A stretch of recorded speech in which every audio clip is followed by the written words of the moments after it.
वाटतं मनोज जरांगे पाटील यांना आंदोलन करण्याची वेळ येणार नाही, कारण आजच सुप्रीम कोर्टाने देखील एक दिलासादायक निर्णय घेतलेला आहे. आपली सरकारची स्पिरेटिव्ह पिटिशन जी आहे ती स्वीकृत केलेली आहे आणि 24 जानेवारीला ती ऐकण्यासाठी मान्यता दिलेली आहे.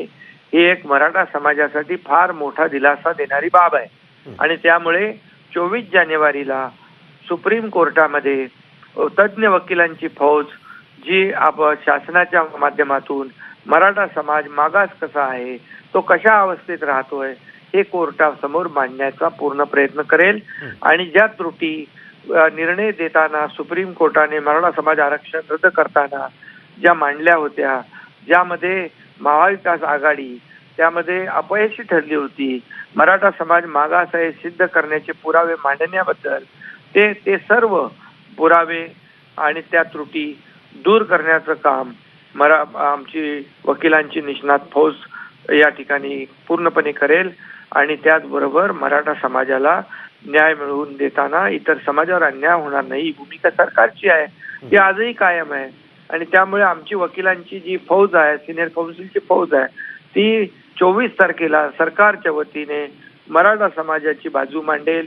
आणि मला विश्वास आहे की सर्वोच्च न्यायालयाला मी धन्यवाद देतो की त्यांनी रिव्ह्यू पिटिशन जसं फेटाळलं तसं क्युरेटिव्ह पिटिशन फेटाळलं जाईल असे अनेक लोक म्हणत होते, परंतु जनभावनेचा, महाराष्ट्रातल्या जनतेचा एक आवाज सर्वोच्च न्यायालयाने एक पॉझिटिव्हली घेतला आणि ती क्युरेटिव्ह पिटिशन ऐकायला संमती दिली.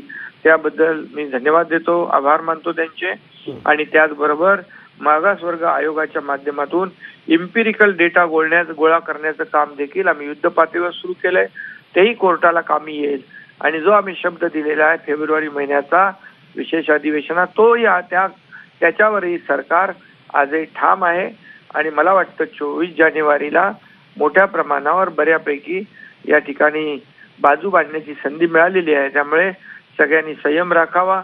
मराठा समाजातल्या मराठा क्रांती मोर्चाला माझं आव्हान आहे, जरांगे पाटील यांना देखील आवाहन आहे की आपल्याला आंदोलन करायची वेळ येणार नाही. आपण सगळ्यांनी मिळून कलेक्टिव्हली मराठा समाजाला न्याय कसा मिळेल, आरक्षण कसं मिळेल यासाठी आपण प्रयत्न करूया. तोपर्यंत आपण सगळ्यांनी संयम पाळूया. राज्यातली कायदा सुव्यवस्था अबाधित राखण्यासाठी सर्वांची जबाबदारी आहे ती आपण पार पाडूया. धन्यवाद.